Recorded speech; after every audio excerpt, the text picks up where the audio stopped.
Morning, everyone. Here is the part two of the discussion for today, the legacy of human resource management. Here is again Dr. Myla Piediaton, your special lecturer. The legacy of human resource management. The legacy of human resource needs to be analyzed from two different perspectives to get a better insight into its nature. These are the Western context and the Indian context.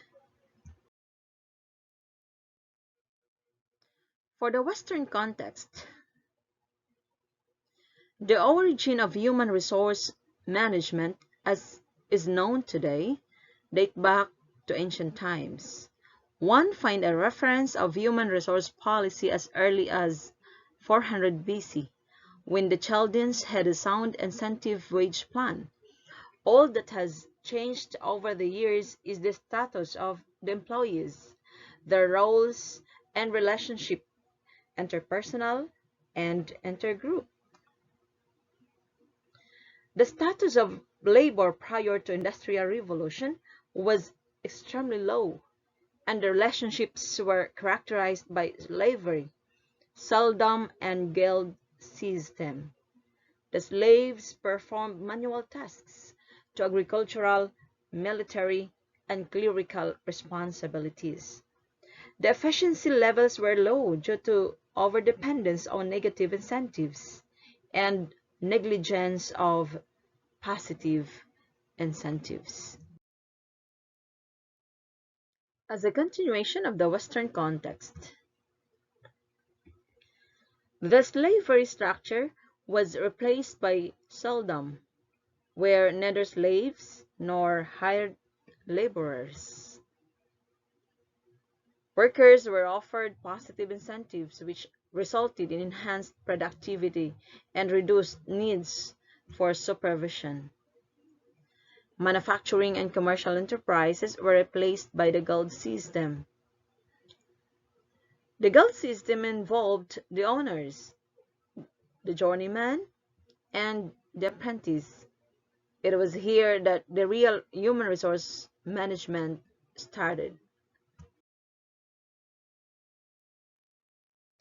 A continuation of the Western context. With the advent of Industrial Revolution, the guild system disappeared. The doctrine of laissez-faire was advocated, and the cottage system got transformed to factory system, leading to enhanced specialization. But this period was dominated by many unhealthy practices like unhealthy work environment, long working hours, increased fatigue rate, monotony, strains, likelihood of accidents, and poor work relationships. A major change was noticed in personnel practices after the World War I. The modern human resource management started in 1920. Groups were formed to conduct research on personnel problems. Still in a Western context, number of studies were undertaken to analyze the fallacies in personnel field. For the first time, psychology was applied to management.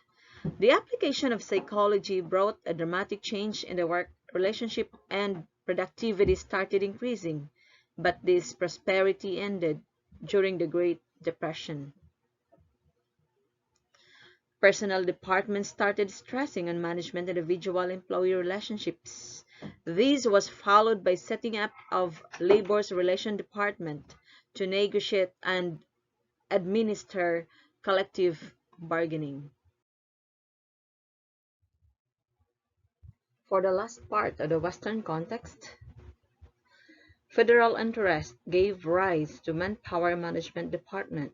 The members of these departments were technically competent in testing, interviewing, recruiting, counseling, job evaluation, negotiation, and collective bargaining.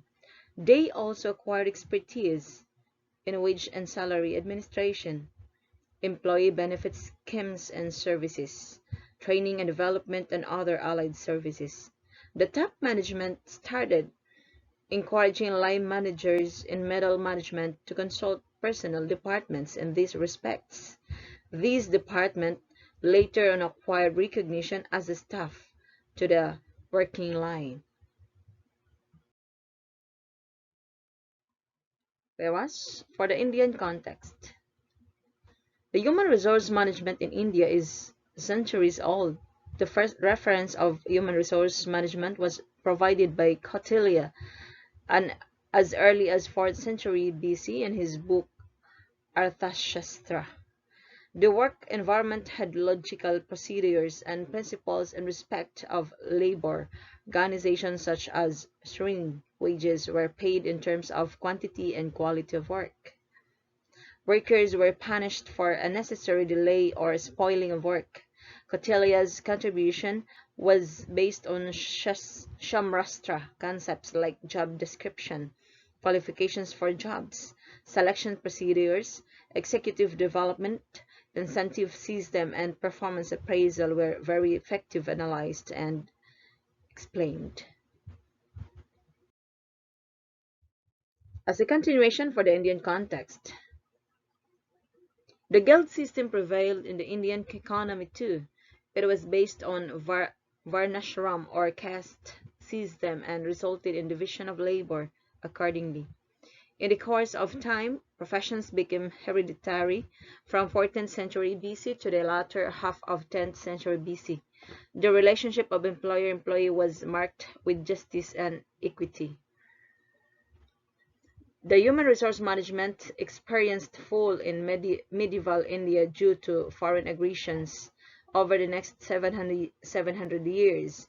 During this Mughal rule, karkhanas were established, but the artisans and craftsmen were poor and lived on starvation level and the productivity was low.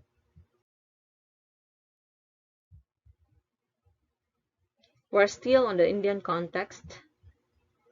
During the British rule, the work environment was appalling and full of inhuman cruelties. These continued till 1881, when the Factory Act was enacted.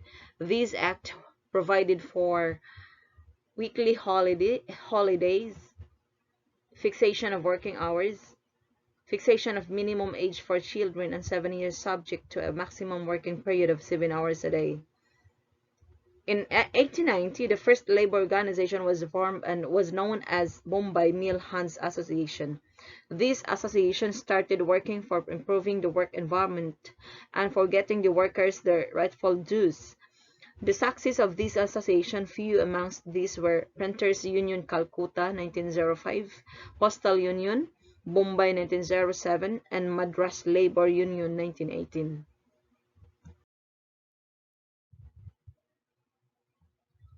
Still on the Indian context, the union movement was very weak till the early 30s, but the situation showed marked improvement 5 years before and after the Second World War.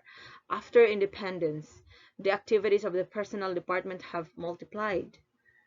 Human Resource Department is expected to take care of welfare activities, employment, safety, training, wage and salary administration, promotions, transfers, layoff, improvement in living and working conditions, health services, safety measures, prevention and settlement of disputes, etc. And now, after viewing the video of the different slides ahead, here are the following two situations wherein you're going to discuss the legacy of human resource management in the Western context and the legacy of human resource management in the Indian context. And finally, let me share with you these lines. You cannot mandate productivity. You must provide the tools to let people become their best. That's according to Steve Jobs.